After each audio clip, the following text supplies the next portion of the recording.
What's going on, guys? My name is Triforce Addiction. Welcome back to another Blueprint episode for Call of Duty Mobile. So today we are going to be reviewing the VAL Night Howl. So this is the very first legendary skin that's released for Season 1. So yes, we're starting off, I guess, the year of 2024 for this game very strongly. So with this type of skin, I know some people might have some mixed reviews, and given all the leaks that we've seen, a lot of people might have some issues when it comes to buying this.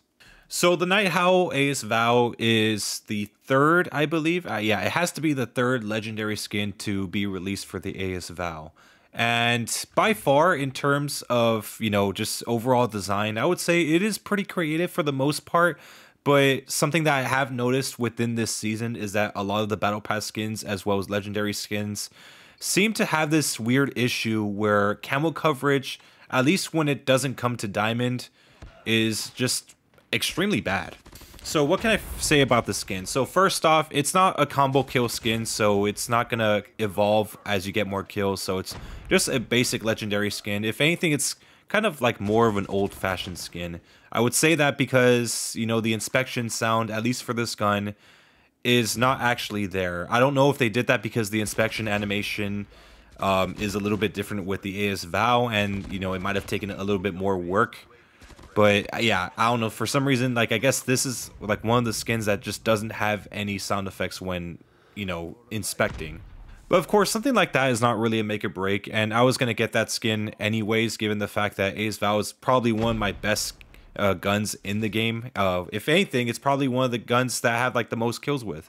So in terms of appearance, I did say earlier that the creativity is probably one of the highest things about this particular skin. I mean, it's just the wolf inscriptions on the side. It's basically kind of like a symbol, which I guess the symbol also does follow within the kill effect as well, which is something I do want to discuss as well. For the kill effect, I know a lot of people might complain, but it is rather short. The kill effect only lasts maybe half a second and it just goes away. And that's something that's actually pretty good to me, mainly because I've had to deal with a lot of different skins that kind of get in your way, especially if there's multiple enemies that are lined up and you can't see them if your death effect is in the way. So I'm happy that they're actually making these death effects a little bit more brief. For physical appearance, we do have kind of like a wolf on the back of the iron sight that has glowing blue eyes. Of course, when you do get a kill, it does flash a little bit, as well as just the side of the weapon or just anywhere with that blue aura, it does flare up whenever you do get a kill. So while the physical design might look good, like I said, the camo coverage is not really that great. I would say the best one is probably maybe just diamond, but as it goes for ether crystal or Damascus or just anything that's not something like diamond, it just doesn't really look that great, mainly because all the stuff that gets in the way. But for the little coverage that has, I mean, it's all right for the most part. It's not something that is the best in the world. I mean, I would say probably of all the legendaries for the VAL, I would say I think the VAL Steel Fusion is probably the best one with camo coverage. I mean, if you put Ether Crystal or just anything else, it covers the entire damn gun. But for this one, it's maybe just 10% of it. That's how it feels, at least. And I know some of you guys will probably argue saying that, it does cover more of it if you go to the menu. But obviously, when you're in-game in first person, it's a little bit different. You actually want to see the camo cover the gun, and you want to see it look good as well when you're in that first person, look. As it goes for iron sights, I would say, I mean, for the most part, most of the legendary iron sights are going to be pretty solid, and the VAL obviously is really no exception. It feels a little bit awkward, I won't lie.